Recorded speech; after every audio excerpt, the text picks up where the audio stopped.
I've read a lot of random stuff recently. We've got bad girl Mormons, we've got murder, we've got honeybees, a famous prince, a fictional rock band that seems legitly real. There's a good variety up in this video of books I read lately, so let me share them all with you.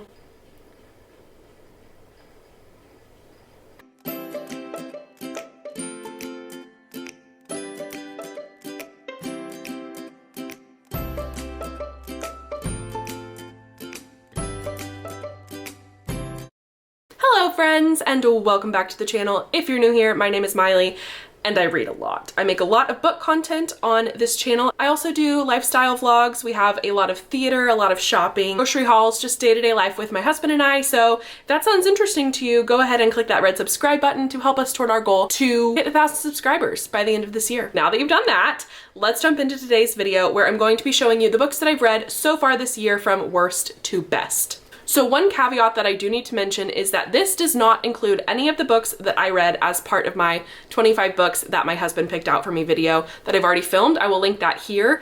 It was a Christmas present and I finished reading all of those books early this year and did a full review on every single one of them. They were mostly romance books that my husband bought for me and made me an advent calendar that I got to open one book a day in the month of December, and it was just the most glorious present ever. So definitely go check out that video if you want to see most of the books that I've read this year. But all these books I'm going to talk about today are books that I've read since I finished reading the 25 books that Eric picked out for me. So I will be doing them from worst to best, but the other caveat is that I have not read a bad book yet this year. I know that's crazy to say, but all these books I'm going to tell you about are 4 to 5 star ratings. So let me get my handy dandy Goodreads list to make sure I don't forget anything. And without further ado, let's jump into the worst book that I've read so far. That was actually rated 4 stars because I liked all the books I read so far this year. The first book is Mad Honey. This book is about a teenage son and his mother. His mother is a beekeeper, and guys, I have to tell you, I'm obsessed with bees. Okay, I follow this. This is a little bit of a tangent, but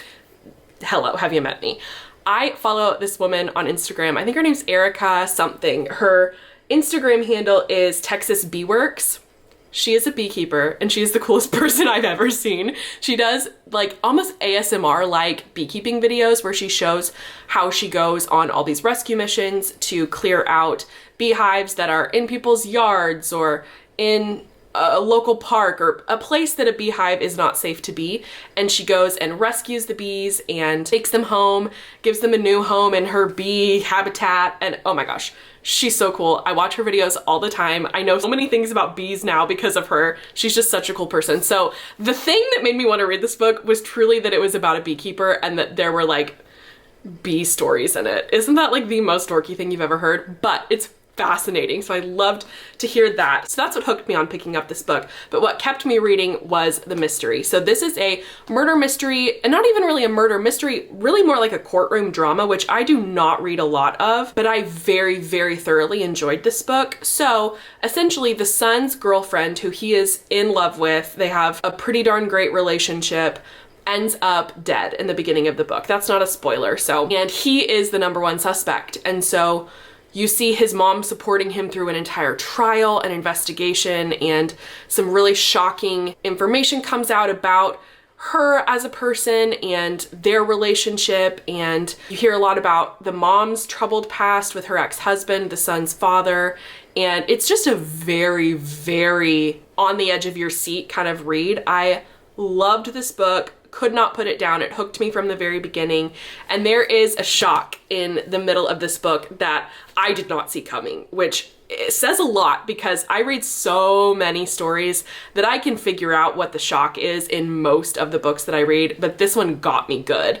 It got me so good. And the shock makes the story 10 times more compelling once you find out what it is, and nuanced and layered. It offers a different perspective on life that I think is really awesome to open people up to. And for me, I learned a lot reading about that perspective in this book. I really appreciated it. I appreciated how thoughtfully it was written, and it didn't feel pandery to that audience or anything like that. I don't want to say too much because it will give away the big shock in the middle of the book, but man, you should definitely pick this book up and read it. I gave it 4 stars. I absolutely loved it. Definitely an impactful story. For sure recommend. You should definitely pick this up. The fact that that's the worst on my list is laughable because it's so good. Okay, next up, another 4-star review is Kristen Chenoweth's new book. I love her. I'm no philosopher, but I got thoughts. Is that what it's called? I'm no philosopher, but I got thoughts. Yeah. It's so her. It's just so freaking her. The like subtitle is Mini Meditations for Saints, Sinners, and the Rest of Us. This is a quirky, funny, lighthearted, very genuine feeling book written by Kristen Chenoweth. It's mostly just short little essays, some like exercises. It's a very visually aesthetic book. It is small. I love it. Oh, and yeah, check this out. That's right, she signed it for me. So the thing I loved most about this book was, I mean, her wit and humor is just unmatched. Like, she tells a story in such a quirky, fun, Kristen way, and I just love it. But it's such a pretty, pretty book. Like, here's one page, for example. Look how aesthetically pleasing that is. And it's just so pretty to read. I just loved reading it. You can read this in a couple hours, sit and flip through it. It is so fun to read. If you're looking for kind of a lighthearted palate cleanser in between like more serious books, for sure this is worth it. The reason I gave it 4 stars instead of 5 stars is that it leans a tiny bit faith-based. And that's not, I don't like to read books about that. I wouldn't say that should deter you from reading it whatsoever. She is an extremely like open, affirming, accepting, loving person. Like, this in no way is shoving any sort of belief down your throat. In fact, she makes that extremely clear in the book, but that's why I didn't give it 5 stars, just because I wasn't as interested in those elements as someone else might be, but that certainly shouldn't deter you from reading it. It is so fun. If you want to read this and don't want any spoilers, then skip forward 30 seconds, but my favorite essay was her thoughts about vertigo. She has had vertigo pretty much her whole life. It's not just telling her story about vertigo, she's showing the reader what it's like to have vertigo through the design of how this essay is written. None of the other chapters are like this. They're all just written like, you know, normal words on a page in a book.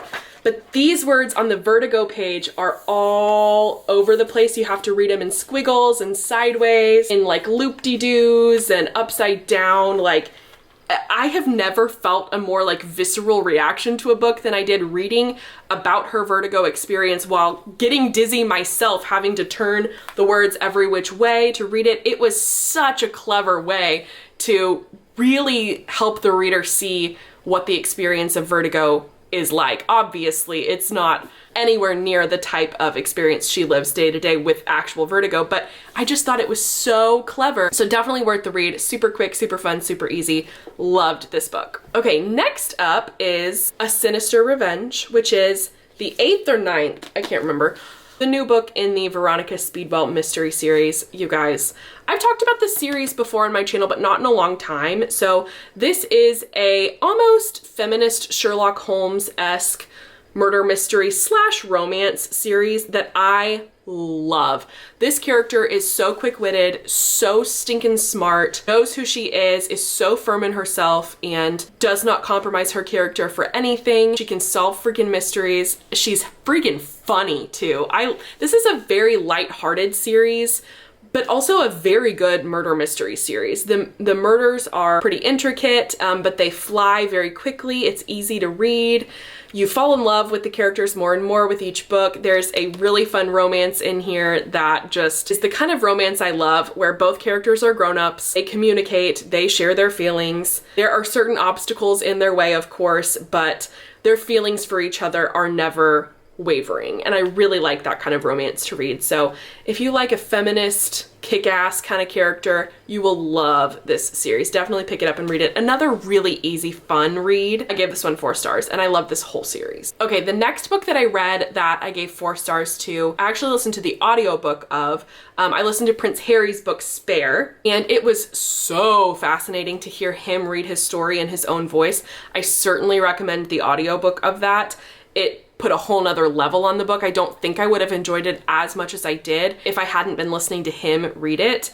He is really good at emoting in his audiobook narration. I figured, it's probably going to be pretty stale. He seems like, you know, a pretty subdued character. No, there were moments where he gets emotional. There are moments where he gets really angry and frustrated, and you can hear that in his voice. There's moments where he's joking around. It really helped me realize, like, oh, he's a real person. It was just very, very compelling to read his story. And it was much more in depth than I ever assumed it would be which I really liked. He takes you through the whole history of his life, his time in the war, which was one of my favorite parts to read about. It's funny, I just assumed that when royals go to war and they join the military, that it's kind of a honorary position and they aren't really put in dangerous situations. But no, he went and fought in the Afghanistan war. He was a pilot. He really put his life on the line for his country and went into super dangerous situations and was truly an active duty military member, which surprised me to learn about. It was fascinating to read how that process works of a royal actually going into war. And of course, he talks about meeting Meghan Markle. He also talks about all his other romances that,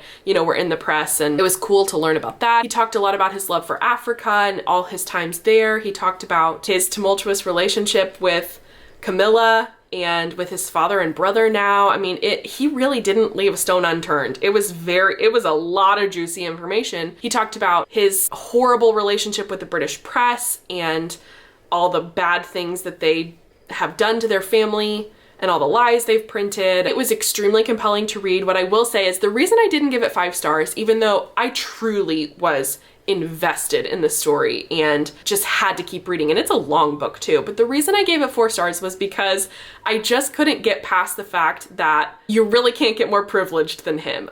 Obviously, privileged people still have problems and walk through extremely hard situations. I mean, my goodness, his mother died when he was 12 years old. That's got to have repercussions on a person for the rest of their life, obviously. So I'm not trying to say that I don't care about his problems and his strife. I certainly did, obviously, because I enjoyed the book so much. But in the back of my mind, I was sitting there thinking, I appreciate that he told his story and I really liked learning about it, but how bad can I really, really feel for him when he's as privileged as you could possibly get? I love learning about lives of real humans who are so on the opposite spectrum from me that I can't even fathom living their life. That's why I love Mormons so much, honestly, is because they're just so counter from my life. I find it endlessly fascinating to learn about them. That's why I love learning about people in cults and the Amish. Like, I just love the Kardashians. I love learning about people's life experiences that couldn't be further from mine. And so if you like something like that, definitely pick up Prince Harry's book because it was very, very, very good. Very good. Okay, the next book that I gave 4 stars to was, I really should have given this 5 stars. I loved this book so much. It is Bad Mormon. It's a memoir by Heather Gay, who is one of the Real Housewives of Salt Lake City. Now, I picked this book up not because I'm a Real Housewives fan, because I'm not. I used to watch Real Housewives when it first came out. I was in middle school or high school and I really liked Orange County and New York, but I hadn't watched, in Atlanta, I hadn't watched any other seasons besides those, and I hadn't watched in a long, long, long time. So I really had no interest. I didn't even know who she was. I just saw her book came out and it was titled Bad Mormon and read a little bit about the synopsis and was like, I have to read this woman's story. I have subsequently watched the first season of her Real Housewives of Salt Lake City show because I just fell in love with her reading this book and I was like, you are such a cool person. But man, I cannot recommend this book highly enough. If you like a kind of celebrity memoir or just hearing a story that's totally different from your own life, you will absolutely find this book completely fascinating. So it's her life as a Mormon growing up in a very prominent Mormon family, marrying into an even more prominent Mormon family in the state of Utah, all of the rules, regulations, her faith journey. She takes us inside the temple, which if you don't know much about Mormons, like if you're not Mormon, you are not even allowed to set foot inside the temple. They keep the rituals and things that go on in the temple totally private. Mormons don't talk about it, but she talked about it. She talked about baptism and what happens when you are sealed in the temple. And oh my gosh, it was endlessly fascinating to learn not just about more in depth about what it's like to experience the religion of Mormonism, but it was just really interesting learning about her life and the struggles that she went through being in this very oppressive environment on the extreme side of Mormonism. Her husband was semi-abusive, definitely verbally abusive for sure. And she, got married young and had kids young because that's what you're supposed to do when you're a Mormon woman. And she rose very prominently in her church. And ultimately, her and her husband did not work out. They went through a breakup. The church kind of disappeared for her, being a divorcee in the Mormon church, especially in the elite Mormon church, way high up there in the hierarchy like she was, is not considered something good. And she slowly came to terms with the fact that maybe her religion wasn't the do-all end-all, and she could see a life beyond that, and how she slowly, on her own, made that happen for herself and her daughters. It is just an extremely inspiring story, honestly, of a single mom digging herself out of a hole that seemed so big and making a life for herself that she's really proud of. Empowering to read, inspiring to read. It sounds silly that it's a memoir about one of the Real Housewives of Salt Lake City, but it's a deep book, you guys. Her story is so good. So good. So I would encourage you to read it if that sounds like something you would be interested in, because it's one of the best memoirs I've ever read. And I read not a lot of celebrity memoirs, but I do read a fair bit of memoirs, that's for sure. And I really enjoyed this one, really enjoyed it. Okay, and then that leaves me to my last two books that I've read so far this year, not counting the ones Eric bought for me that I've already read and done a video about. These are both 5 stars. The first one is a reread, but a first time listen to the audiobook version. You will probably not be surprised. It is Daisy Jones and the Six. This is an extremely popular book right now because of the series that just came out, which I loved. Oh my gosh. The thing is about the series though, it was not the most well done series I've ever seen in my entire life, but I loved every freaking second of it. Eric and I were apart for most of the series, as in I was in New York and he was still at home. So I watched the first 4 episodes, then I rewatched the first 4 episodes with him because I knew he would like it.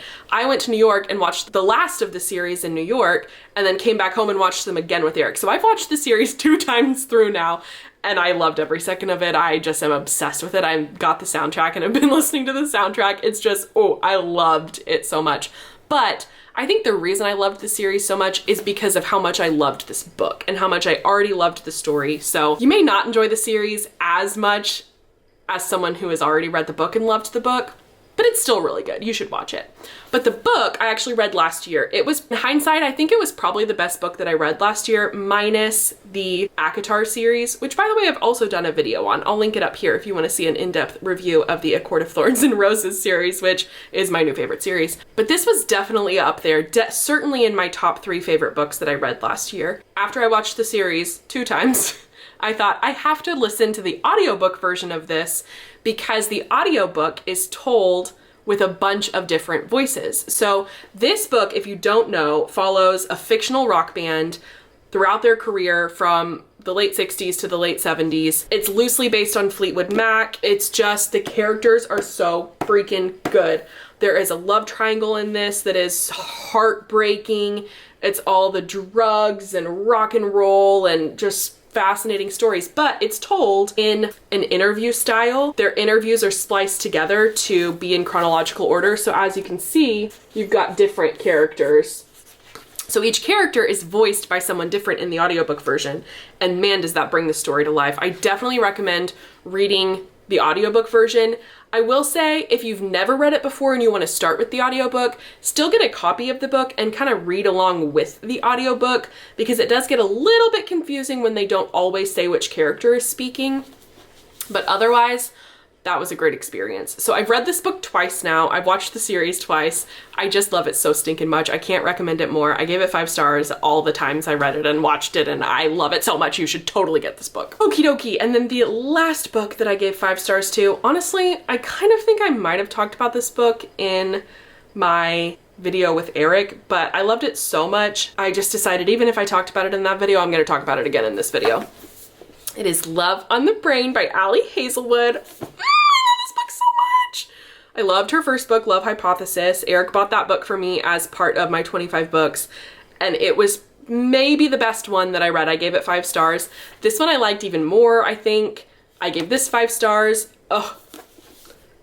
Something about this writer. She has a very niche topic. It's romance of strong women in STEM, and man, I just love it. It's funny, it's tender, it is heartwarming. She writes very different characters, off the beaten path characters, characters that you certainly wouldn't see in mainstream romance novels, and I really love that. It's a unique perspective, a unique take on a romance. I just love it so much. It's about a neuroscientist who goes to work for a project at NASA that her rival from grad school is the head of this project, and they have to work together, and she's not getting the equipment she needs or the funding she needs, and clearly there's something sinister going on behind the scenes, and it seems to be maybe him, but in reality that's not true. He's actually been in love with her the entire time. I love a book like that where the man is the one who's like pining. Love that. It's so good. The characters are great. This is a really funny book, quirky. I just love it. Women in STEM, am I right? Women in STEM. I will read all of her books because I love her writing style so much. I can't wait till the next one comes out because I will be there on day one to read it. You should definitely pick this up if you like a good romance. This is like top tier romance in my opinion. Okay, that is it. Thank you so much for watching. If you have any book recommendations for me, let me know down below because I'm always reading. Don't forget to subscribe, like this video, and I will see you guys in the next one. Bye!